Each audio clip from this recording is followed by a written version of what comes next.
Bonjour à tous et à toutes et j'espère que vous portez bien, peu importe l'endroit dans lequel vous me regardez. Voilà, une salutation spéciale à mes abonnés du Maroc. Vous êtes nombreux, vous avez apprécié la vidéo que j'ai faite lors du match Gabon-Maroc. Vous avez liké, vous avez énormément commenté, vous avez partagé. Je vous dis merci pour cela. Merci aussi à mes abonnés du Sénégal. Vous aussi, vous avez été nombreux à vous abonner et je vous remercie aussi pour cela du Burkina aussi et de la Côte d'Ivoire aussi. Donc, aujourd'hui, on est là pour parler de la sixième journée des éliminatoires pour la Coupe d'Afrique Maroc 2026. 2025 plutôt. Et aujourd'hui, on va se focaliser sur le groupe B. Le groupe B, comme vous le savez, c'est le groupe du Maroc, du Gabon, du Lesotho et de la Centrafrique. Dans ce groupe-là, deux pays sont déjà qualifiés. Le Maroc était déjà qualifié en tant que pays organisateur, mais vous connaissez la nouvelle règle. La nouvelle règle dit que le pays organisateur aussi joue les matchs comme si elle était en phase qualificative. Donc, le Maroc qualifié et le Gabon, c'est le deuxième pays qui s'est qualifié. Dans cette poule-là, le Maroc a mené les débats, tambour battant. Elle a dominé cette poule-là de la tête et des épaules. Le Maroc a joué 5 matchs et le Maroc a engrangé 5 victoires. Donc, autant de points possibles, 15 points sur 15.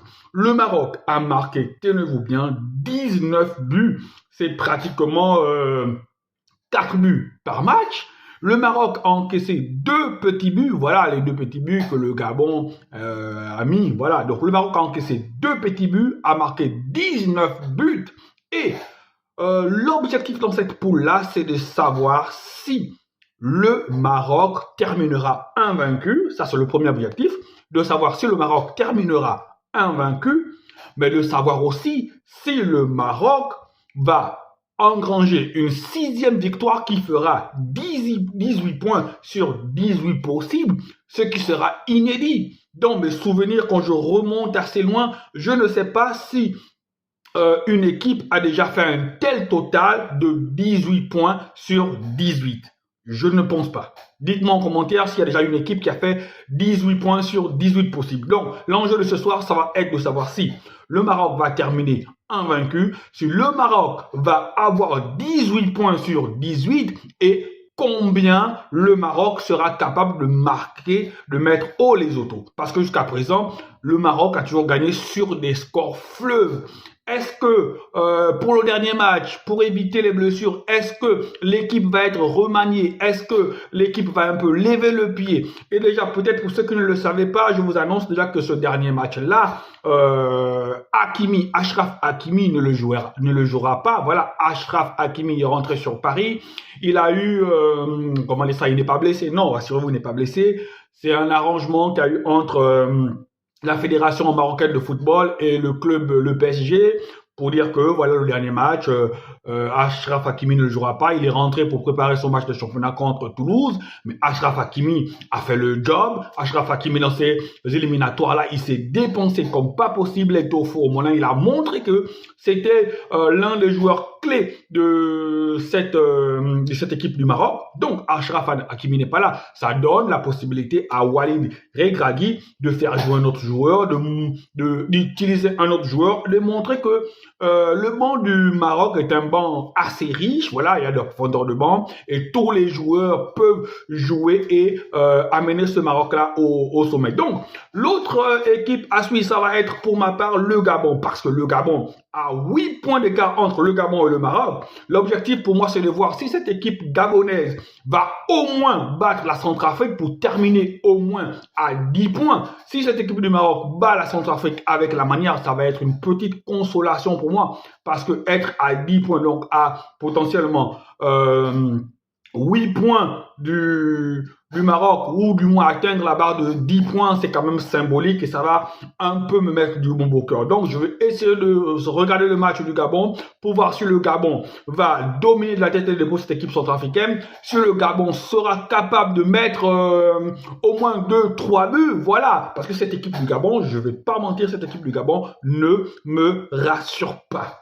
Peut-être que, voilà, l'objectif des autorités gabonaises, l'objectif du coach, sûrement quand on l'a remis l'équipe, on lui a dit l'objectif c'était la qualification en Coupe d'Afrique. D'accord, la qualification est atteinte, mais il y a une manière de se qualifier. Dans ces qualifications, il faut comprendre aussi qu'indirectement, on envoie des messages aux potentiels adversaires. Pour le cas du Maroc, d'abord, je veux dire, le Maroc, en terminant, par exemple, invaincu, en gagnant tous ses matchs, en ayant 18 points sur 18, en ayant peut-être 20, 21 buts marqués, mais elle envoie clairement un message aux autres favoris.